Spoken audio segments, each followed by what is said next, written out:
안녕하세요. 오늘 여러분과 함께 살펴볼 자료는 프로레슬러 은퇴 권고, 건강 위험 요인 분석입니다. 왜 몇몇 전설적인 레슬러들이 심각한 건강 문제 때문에 활동 중단을 생각해야 하는지 그 배경을 좀 깊게 들여다보려고 합니다. 네, 수십 년간 링 위에서 모든 걸 쏟아부은 선수들의 이야기죠. 그 대가가 결코 가볍지 않다는 걸 보여주는 자료입니다. 맞아요. 자료를 보면 단순히 나이가 많아서 이게 아니라 여러 요인이 복합적으로 작용한다고 하더라고요.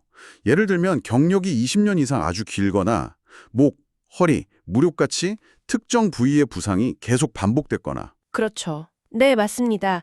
그리고 경기 스타일, 헤비급이라든지 하이플라이어라든지 이런 것도 영향이 크고요.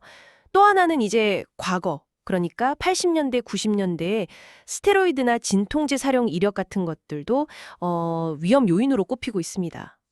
그런 과거 이력까지요?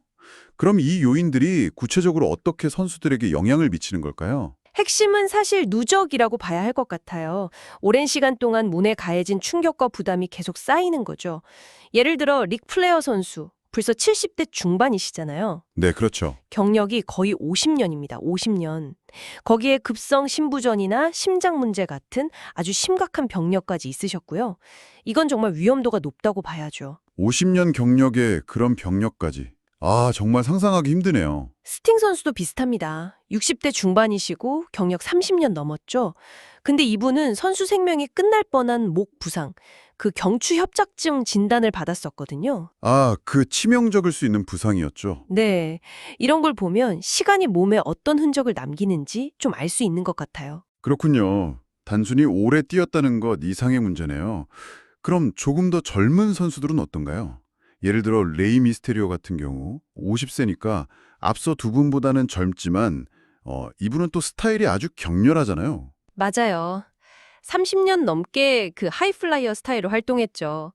몸을 날리는 기술이 많다 보니까 특히 무릎의 부담이 엄청났을 겁니다. 네, 무릎 수술만 여러 번 받았다고 들었어요. 그렇죠. 그게 바로 특정 스타일이 장기적으로 어떤 위험을 가져오는지를 보여주는 대표적인 예시죠.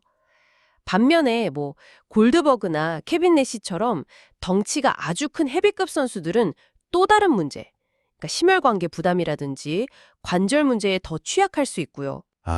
스타일마다 위험 부위나 종류가 다른 거군요. 네. 랜디 오턴 선수의 그 만성적인 허리 통증도 결국 오랜 경력 동안 누적된 부담이 특정 부위에 집중된 결과로 볼 수 있겠죠. 그렇다면 트리플 H는 어떤가요? 이분은 50대 중반에 심부전 진단을 받았는데 물론 나이도 있지만 이게 혹시 헤비급 스타일의 영향이나 아까 말한 과거 약물 사용 가능성 같은 것들과도 관련이 있을 수 있을까요? 네, 그럴 가능성을 충분히 생각해 볼 수 있습니다. 자료에서도 과거의 어떤 스테로이드나 강력한 진통제 사용 같은 것들이 현재 건강 문제의 잠재적인 원인이 될 수 있다고 지적하거든요.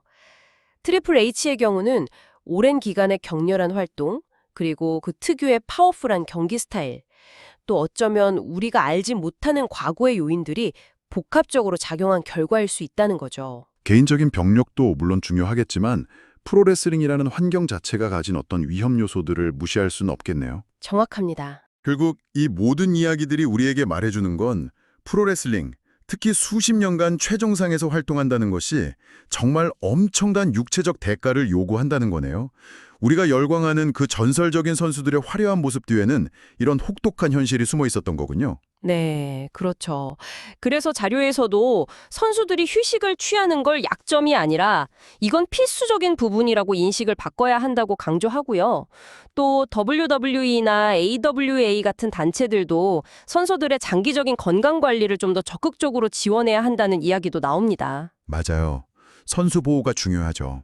근데 여기서 우리가 팬으로서 한번 생각해 볼 지점이 있는 것 같아요. 뭐냐면 우리가 한 경기만 더 보고 싶다. 이렇게 막 열광하는 것이 혹시 선수들이 스스로의 한계를 넘어서도록 좀 부추기는 면은 없을까 하는 거죠. 우리의 그런 기대나 바람이 선수들의 장기적인 건강 결정에 어떤 영향을 미칠 수 있을지 이것도 한번 고민해 볼 필요는 있다고 봅니다. 정말 중요한 지적이네요.